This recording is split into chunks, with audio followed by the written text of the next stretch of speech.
You will hear a woman, Paula, phoning her friend Ralph about an application to the local council for money for their drama club. First, you have some time to look at questions 1 to 3.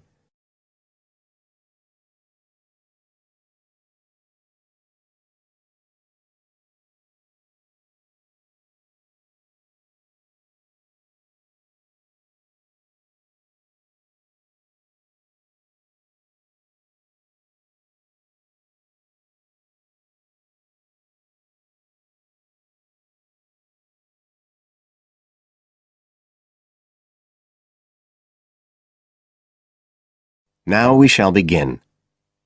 You should answer the questions as you listen, because you will not hear the recording a second time. Listen carefully and answer questions 1 to 3.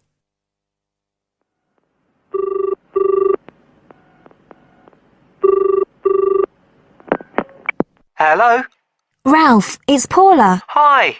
You know I told you we could apply to the local council for money for our drama club? I've got the application form here, but we need to get it back to them by the end of the week. I could send it on to you. You really ought to fill it in as president of the club, but I don't know if it'll get to you in time. Well, you're the secretary, so I expect it's okay if you fill it in. Yeah, but I'd really like to check it together. Right, that's fine. Like, the first part asks for the main contact person. Can I put you there? Sure. Right, so that's Ralph Pearson. Oh, and then I need your contact address. So that's 203 South Road, isn't it? No, 230. Oh, sorry, I always get that wrong. Then it's Drayton. Oh, do you think they need a postcode? Better put it, it's DR6 8AB. Okay. Telephone number. That's 01453 586 098, isn't it? Yes. Right. Now, in the next part of the form, I have to give information about our group. So, name of group, that's easy. We're the Community Youth Theatre Group. But then I have to describe it. So, what sort of information do you think they want? Well, they need to know we're amateurs, not professional actors. And how many members we've got. What's that at present, 20? 18. And should we put in the age range, that's 13 to 22? No, I don't think we need to. But we'd better put a bit about what we actually do. Something like members take part in drama activities. Activities and workshops? OK. Right. That's all for that section, I think. You now have some time to look at questions 4 to 10.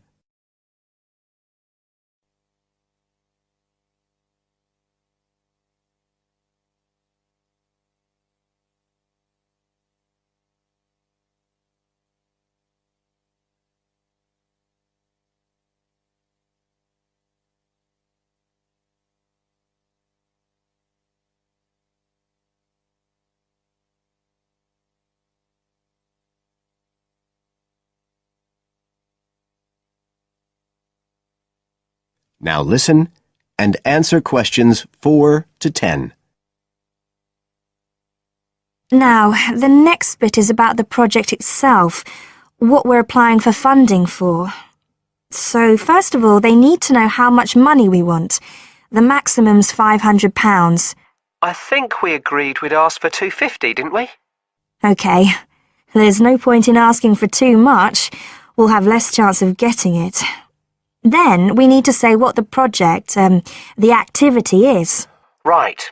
So we could write something like, to produce a short play for young children. Should we say it's interactive? Yes, good idea. Right, I've got that.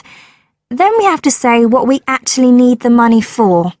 Isn't that it? No, we have to give a breakdown of details, I think. Well, there's the scenery. But we're making that. We need to buy the materials, though. Oh, OK. Then there's the costumes. Right. That's going to be at least £50. OK. And what else? Oh, I just found out we have to have insurance. I don't think it'll cost much, but we need to get it organised. Yes, I'd forgotten about that. And we could be breaking the law if we don't have it. Good thing we've already got curtains in the hall. At least we don't have to worry about that. We'll need some money for publicity. Otherwise, no one will know what we're doing. And then a bit of money for unexpected things that come up. Just put sundries at the end of the list. OK, fine. Now, the next thing they want to know is if they give us the grant, how they'll be credited. What do they mean, credited? I think they mean how we'll let the public know that they funded us. They want people to know they've supported us. It looks good for them. Well, we could say we'd announce it at the end of the play. We could make a speech or something. They might prefer to see something in writing. We'll be giving the audience a programme, won't we? So we could put an acknowledgement in that? Yeah, that's a better idea. OK, and the last thing they want to know is if we've approached any other organisations for funding and what the outcome was. Well, only National Youth Services. And they said that at present funds were not available for arts projects. Right, I'll put that. And then I think that's it. I'll get that in the post straight away. I really hope we get the money. I think we've got a pretty good chance. Hope so anyway. Thanks for doing all this, Paula. That's OK. See you soon. Bye. Bye. That is the end of part 1. You now have half a minute to check your answers.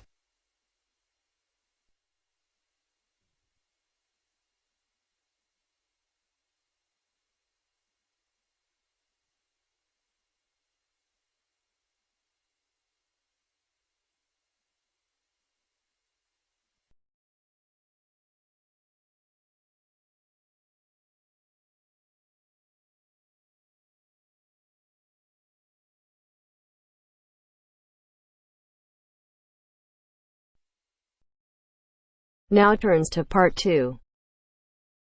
Part 2. You'll hear a man talking about living and working on Trinidad. First, you have some time to look at questions 11 to 15.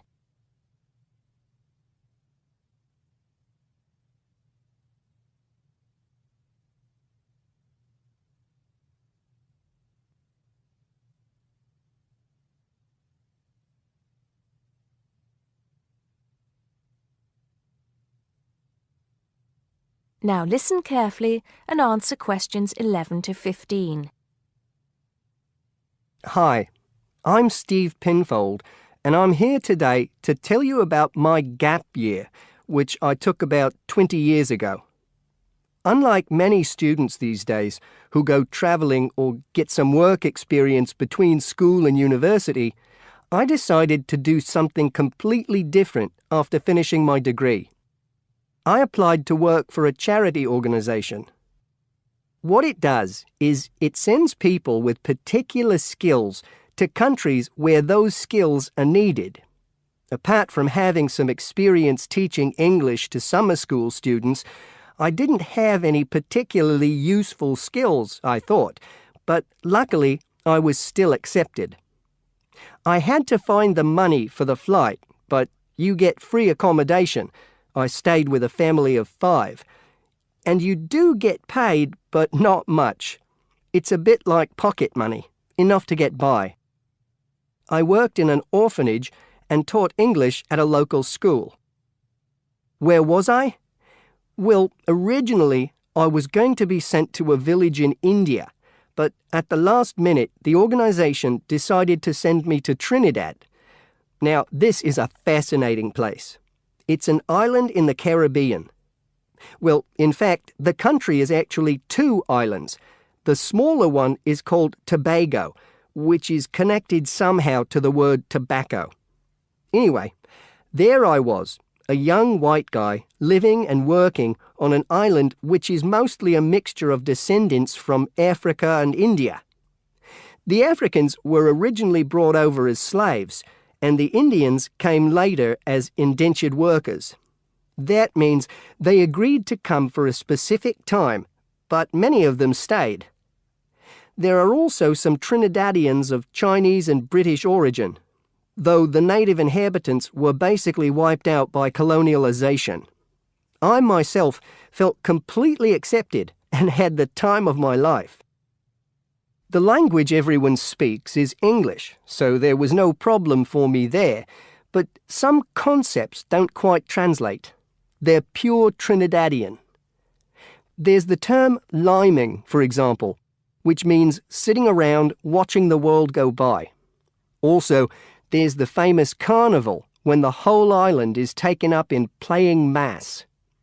For a whole month, around February or March, it depends when Easter is, everyone's busy preparing costumes, practicing calypsos, soca and steel pan music, and most importantly, partying.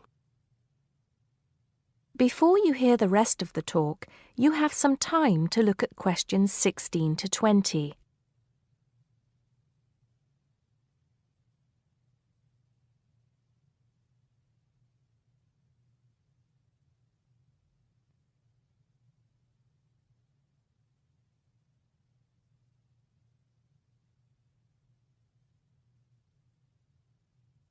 Now listen and answer questions 16 to 20. When the actual official carnival starts, it's days of 24-hour dancing in the streets. In Trinidad, it's called whining. You've probably seen this sort of thing on TV, in the more famous carnival in Rio, or even at the Notting Hill Carnival in London. Many people joined bands, each one of which has a theme. For example, the Sea or Jungle Fever, and they have costumes designed and made to go with the theme. These can cost $1,000 for the king and queen of each band. They're incredible. The whole city is a non-stop party zone, full of colour and sound. It's serious too. The bands are in competition and the winner gets $1 million. Sorry, I got a bit carried away with those memories. Back to my real job there. The orphanage was called St. Augustine's, and that's also the name of the place where it was, St. Augustine, a town just outside the capital city, Port of Spain. I didn't have any particular job description, just to be with the children and tell stories, sing songs and play games. Oh, and we also went camping in the jungle once. I could tell you a few stories about that particular escapade. Every time I arrived at the gate, kids would come running towards me, shouting, with big smiles on their faces. The younger children seemed fascinated by my blonde hair and loved to touch it as if it was something miraculous. The English teaching I did 2 days a week in a primary school for 6 to 11-year-olds. The kids may have been poor, but they all wore neat and clean uniforms and were so respectful and enthusiastic.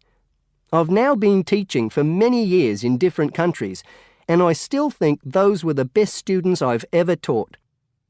What else did I do while I was there? I swam a lot. Can you imagine what it's like swimming with dolphins and with pelicans diving into the sea right next to you?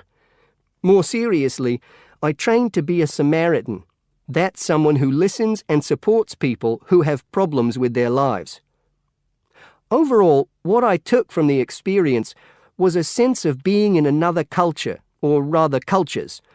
As humans, we all share many characteristics, but we express ourselves in various ways.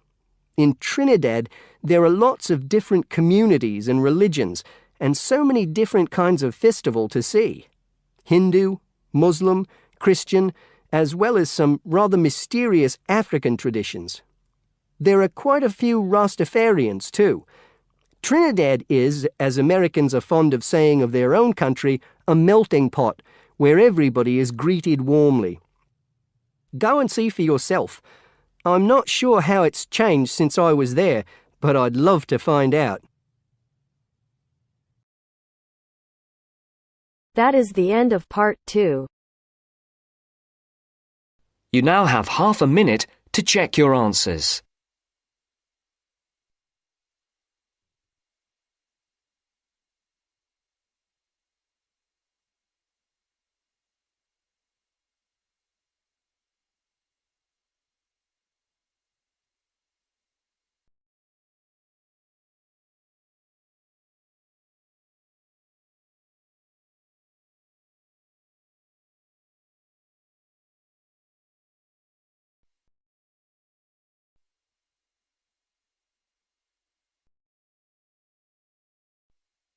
Now turns to Part 3. Part 3. You will hear a talk on ocean spills. As you listen to the talk, circle the appropriate letter for questions 21 to 23. First, look at questions 21 to 23.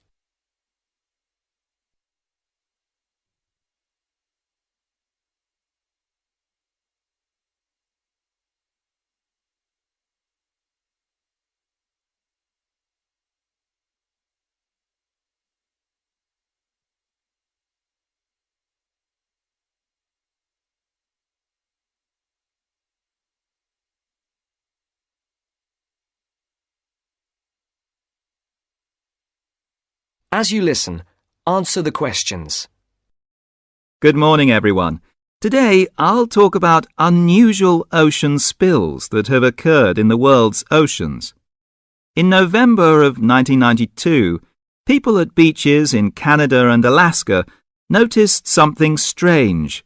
Blue turtles, red beavers, green frogs, and yellow ducks came bobbing toward them. They soon found out where the strange creatures were coming from. A ship from Hong Kong was on its way to Tacoma, Washington, when it was hit by a severe storm in the middle of the Pacific Ocean. During the storm, huge waves washed 12 containers overboard. Inside the containers were 29,000 plastic bath toys. One of the containers opened, and thousands of plastic bath toys spilled out and began to float across the Pacific Ocean.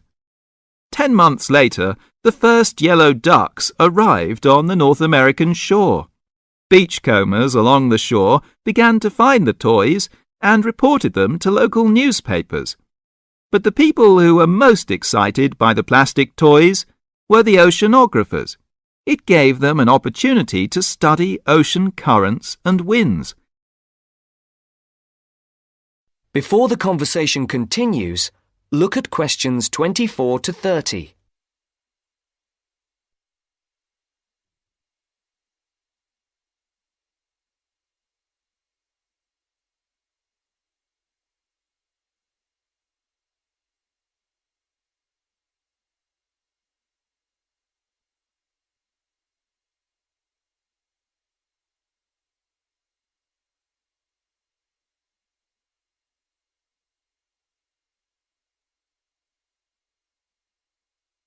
Now listen to the second part of the discussion.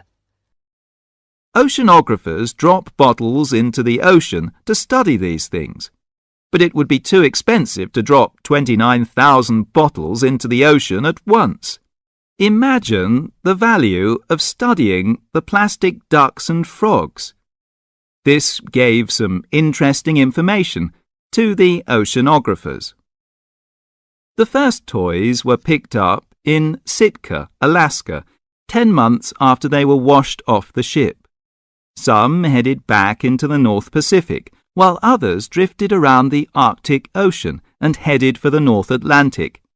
Many of the toys were swept northeast by the wind and were frozen in the ice of the Bering Sea. They're expected to cross the North Pole and float on down to the British Isles. This reminds me of another unusual ocean spill. In 1990, a ship travelling to the west coast of the United States from Korea was caught in a severe storm. The waves swept 21 containers of Nike shoes into the water. Scientists estimate that about 80,000 running, jogging and hiking shoes, 40,000 pairs of shoes, to you and me, hit the water at once. The shoes were for men, women and children. About 6 months later, people at beaches from Oregon to British Columbia began to find running shoes washed ashore. By the end of the year, Washington newspapers reported people finding hundreds of shoes. In Seattle, thousands of shoes floated to shore. Since the shoes were not attached, they arrived one at a time. The shoes were dirty, but after they were washed, they were still in good condition. People set up exchanges to find matches for their shoes. Oceanographers studied the information to learn more about the ocean. Some Nike shoes reached Hawaii, others went to the Philippines and Japan. According to the scientists, some of the shoes are on a trip around the world and should end up back in Washington and Oregon. Can you believe it? Many pairs of running shoes, as well as plastic ducks and frogs, are still on their ocean journey. So if you go to a beach anywhere in the world, don't be surprised if you see a green plastic frog or a woman's size 7 jogging shoe bobbing toward you. So keep your eyes out, so you may find free bath toys and even a new pair of shoes. Thank you for attending my lecture. That is the end of part 3. You now have half a minute to check your answers.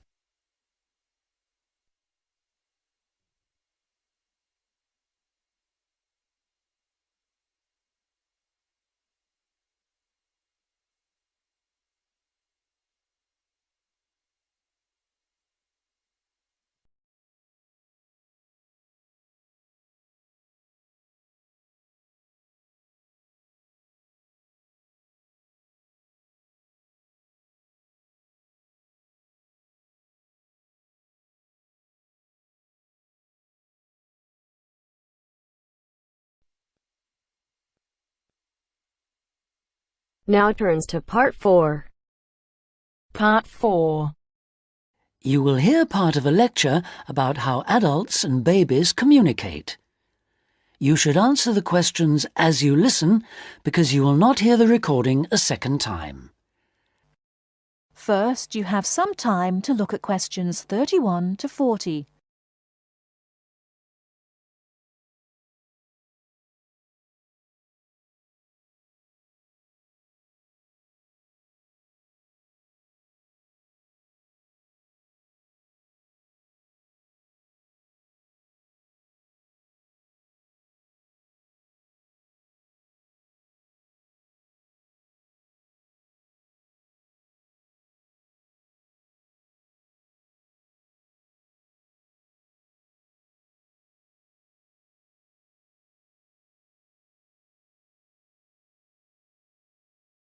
Now listen carefully and answer questions 31 to 40.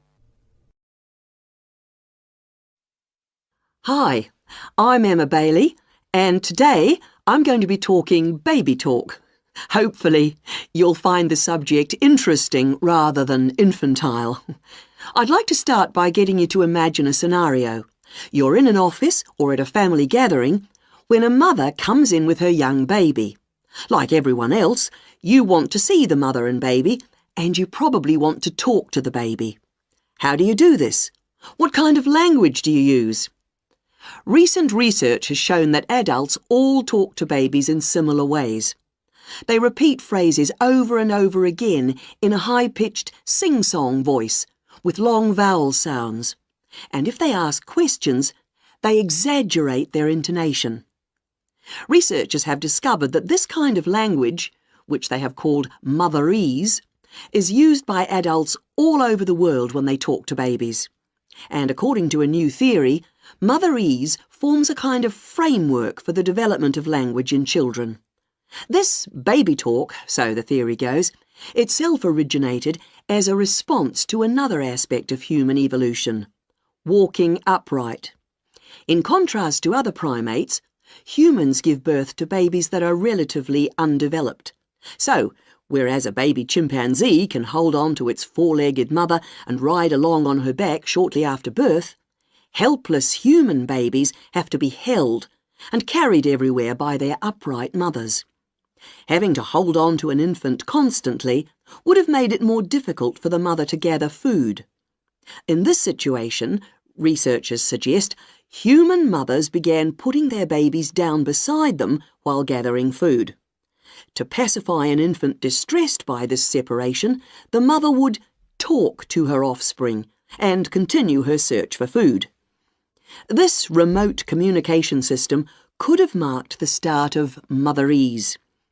As mothers increasingly relied on their voices to control the emotions of their babies and later the actions of their mobile juveniles, words emerged from the jumble of sounds and became conventionalized across human communities, ultimately producing language.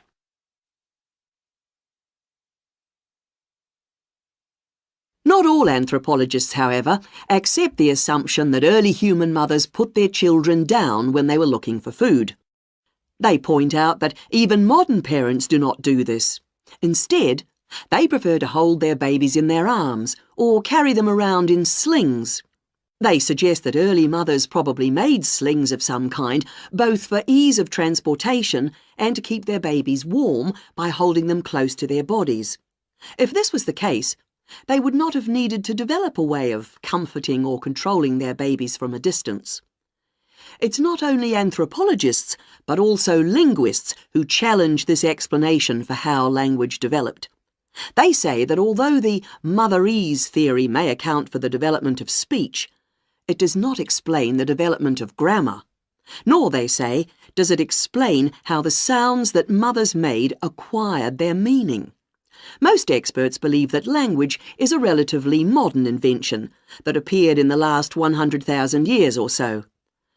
But if the latest theory is right, baby talk, and perhaps fully evolved language, was spoken much earlier than that. We know that humans were walking upright 1.5 million years ago. This means that mothers may have been putting their babies down at this time and communicating with them in motherese. We can be sure that this is not the end of the story, as anthropologists and linguists will continue to investigate the origins of this most human of abilities, language. That is the end of part 4. You now have half a